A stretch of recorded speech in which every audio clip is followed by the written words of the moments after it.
Please welcome to the stage Dr. Margot Vigeant.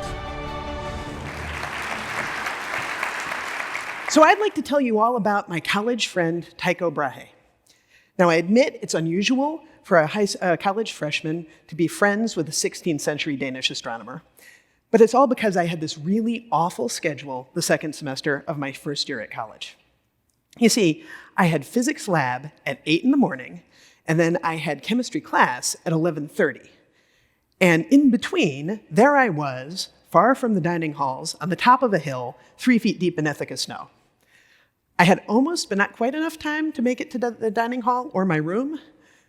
So in the world before portable computers, portable phones, or internet access for first-year students, it would seem I was stuck. But between the physics building and the chemistry building was the science library. So I would hang out in the science library. And in the science library, something amazing happened. A friend of mine had mentioned earlier that Tycho Brahe, this Renaissance scientist, had died, she was told by her physics teacher in high school, because he was at dinner with the king and he had to go to the bathroom really bad, but when you're at dinner with the king, you're not allowed to leave till he leaves, so he had stayed there and ruptured his own bladder.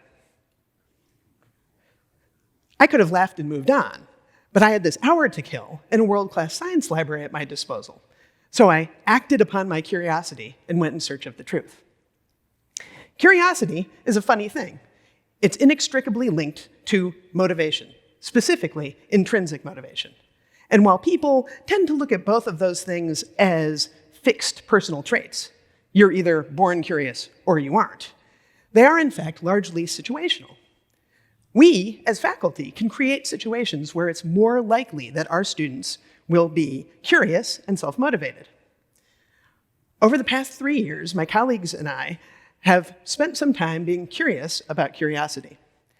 We wanted to better understand how well we were doing at inspiring curiosity in our courses that were intended to foster the entrepreneurial mindset. We've given students in over a dozen courses surveys on their situational curiosity and motivation. What happened in class today that got you interested or disinterested in this subject? We want to assess the courses, sure, but more than that, we're asking a question for faculty. We want to know, what can we do as faculty to inspire curiosity in our students? Our work has shown that above everything else, students are inspired to curiosity by real problems. And you might ask, so what makes a problem real? Well, a number of things, but I'm going to focus on three that are evident in my relationship with Tycho. So let me tell you some more about him. He did some very interesting things. He was an early rock star of science. He had a lavish state-sponsored lab, and in this lab, he collected the most complete and accurate set of astronomical data in all of Europe before the invention of the telescope. The king, his patron, really cared very deeply about Tycho's work. My work in the library was important so that I could credibly tell my friend she was full of baloney. Which brings me to our first finding. Students' curiosity and intrinsic motivation is significantly increased when there is a client who cares about the solution to the problem that they're working on. From a volunteer organization like Scouting, to a local brewery, to an international pharmaceutical company, students are more curious and more motivated when the work they are doing is interesting to someone else. Someone besides their professor or themselves. Tycho was also incredibly passionate about his work. As you probably know, mathematics is a key skill for an astronomer, and it was intrinsic to his career, and also pretty closely tied to his self-image. In fact, so closely tied that one day after a party, he got into a duel with another man over which of the two was the superior mathematician. In this duel, his nose was mangled so badly that he wore a brass prosthetic nose for the rest of his life. Now, I'm not suggesting a positive outcome would be students would pick fights with each other over their thermodynamics homework, but that does bring me to our second finding, which is that students are much more curious and intrinsically motivated when they see the problem they are engaged with is tied to problems that they expect to see in their careers. If it's what you want to do when you grow up, you're much more likely to be curious. I wanted to be a professor, so I knew I had lots of library time in my future. Tycho wanted to be a natural philosopher. Both Tycho and I were inspired to greater perseverance and curiosity when our tasks were tied to our life's work. Finally, curiosity is indistinguishable at some level from caring. Students sometimes just care because they do. Whatever the problem is you've hit on as a faculty member resonates with them at some level. Like me and the problem of, can waiting to go too long to the bathroom really kill you? Students will be more curious when they care. Now you might be thinking, hey, I'm just a faculty member. How do I know what my students care about? Well, a great way for you to access this source of students' curiosity and motivation is by giving them agency.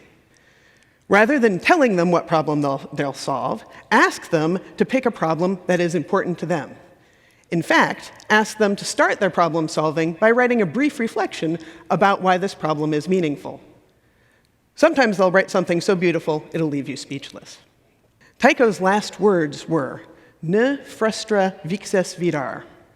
That's Latin, "May I not seem to have lived in vain." He cared deeply about his work, and he hoped others did too. Kepler took Tycho's work and immediately formulated the laws of planetary motion that we still use today. So I'd say he came out pretty well on that score. So sure, people are dispositionally curious, or they aren't, but they are also situationally curious. And we, as faculty, control this classroom situation. It's what we do. And we can create situations that cultivate the innate curiosity our students have about our changing world. We can give them real problems and real challenges to work on. Problems whose reality is affirmed because they're important to an external client, because they are similar to problems students will see in their career, because they are personally meaningful. If it's thermodynamics you want to ask about, make it thermodynamics that matters.